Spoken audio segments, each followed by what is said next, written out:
வணக்கம் மக்களே, நான் சுஜா. இன்றைக்கி பிரியாணிக்கு செய்யக்கூடிய கத்திரிக்காய் கிரேவி தான் பார்க்க போகிறோம். அதுக்கு என்னெல்லாம் தேவையான பொருள்னு பார்க்கலாம். கத்திரிக்காய், தக்காளி, வெங்காயம், கருவேப்பிலை, இஞ்சி பூண்டு விழுது, தேங்காய், புளி, உப்பு, கடுகு, சீரகம், பெருங்காயத்தூள், மிளகு, முந்திரி பருப்பு, இதுக்கு தேவையான எண்ணெய், அவ்வளோதாங்க தேவை. இப்போ வாங்க இதை எப்படி பண்ணலான்னு பார்க்கலாம். முதல்ல கத்திரிக்காயெல்லாம் இந்த மாதிரி கட் பண்ணி எடுத்துக்கோங்க. அப்புறம் வெங்காயம், தக்காளியெல்லாம் கட் பண்ணிவிட்டு தேங்காயும் இப்படி சின்னதாக கட் பண்ணி வச்சுக்கோங்க. அரைக்கிறதுக்காக ஸ்டவ் ஆன் பண்ணிக்கோங்க. அதில் கடாய் வச்சு எண்ணெய் ஊற்றிக்கோங்க. எண்ணெய் சூடானதுக்கப்புறம் கடுகு, சீரகம், பெருங்காயத்தூள் இதெல்லாம் போட்டு, மிளகு இதெல்லாம் போட்டு நல்லா பொரிய விடுங்க. நல்லா பொரிஞ்சு வந்தப்புறம் வெங்காயம் போடலாம். நான் இதுக்கு 2 வெங்காயம் எடுத்திருக்கேன், 2 தக்காளி, 3 பெரிய சைஸ் கத்திரிக்காய் எடுத்துருக்கேங்க. இப்போ பொரிஞ்சிருச்சு, வெங்காயத்தை போட்டுடலாம். அடுத்தடுத்து தக்காளி, இஞ்சி பூண்டு விழுது, கருவேப்பிலை இதெல்லாத்தையும் போட்டு நல்லா பச்சை வாசனை போகிற அளவுக்கு நல்லா வதக்கி எடுத்துக்கணுங்க. தக்காளி வேகிறதுக்காக இப்போ மூடி போட்டு குக் பண்ணுவோம். 2 நிமிஷம் கழித்து எடுத்து பார்ப்போம். ஓரளவுக்கு தக்காளி வெந்திருக்குங்க.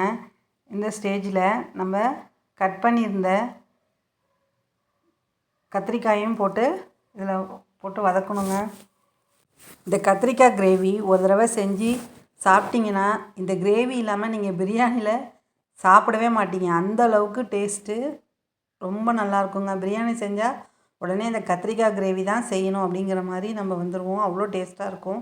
கத்திரிக்காய் லைட்டாக வதங்கிட்டு இப்போ நம்ம மசாலாத்தூள் போடலாம். குழம்பு மிளகாத்தூள் நான் 3 ஸ்பூன் போட்டிருக்கேன். இதோட நம்ம தேவையான உப்பையும் போட்டு இந்த கத்திரிக்காயில் எல்லாம் படுற மாதிரி நல்லா கிளறி கொடுத்து வதக்குங்க. இந்த ஸ்டேஜில் நம்ம இது முழுகிற அளவுக்கு தண்ணி விடுவோம். நல்லா தாராளமாகவே தண்ணி விடுங்க. ஏன்னா நம்ம கத்திரிக்காய் நல்லா வெந்து வரணும். நல்லா இந்த எண்ணெயெல்லாம் பிரிஞ்சு வர அளவுக்கு இது நல்லா வேகணும். அதுக்காக இதை ஒரு தட்டு போட்டு மூடி நல்லா வேக விடுவோம். கொஞ்சம் நேரம் கழித்து வெந்துச்சான்னு பார்ப்போம். இன்னும் வேகலை. நல்லா அந்த எண்ணெய்லாம் பிரிஞ்சு வர அளவுக்கு வேகணும். இன்னும் கொஞ்சம் நேரம் வேகட்டும். கொஞ்ச நேரம் வெயிட் பண்ணுவோம். இப்போ பிரிஞ்சு வந்துருச்சுங்க. இந்த ஸ்டேஜில் நம்ம கரைச்சி வச்ச புளியை இதில் விடுங்க. விட்டு நல்லா கிளறி கொடுத்து கொஞ்சம் நேரம் வேக விடுங்க. இப்போ தேங்காய் அரைக்கணும் இல்லையா, தேங்காயும் நான் ஒரு 8 முந்திரி பருப்பு எடுத்திருக்கேன்.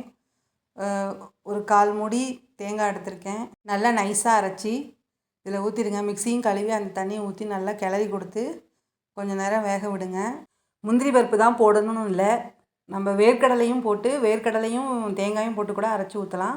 நான் இன்றைக்கி முந்திரி பருப்பு போட்டிருக்கேன். வேர்க்கடலையும் கூட அரைச்சி ஊற்றலாம், ஏதாவது ஒன்று அரைச்சி ஊற்றலாம்.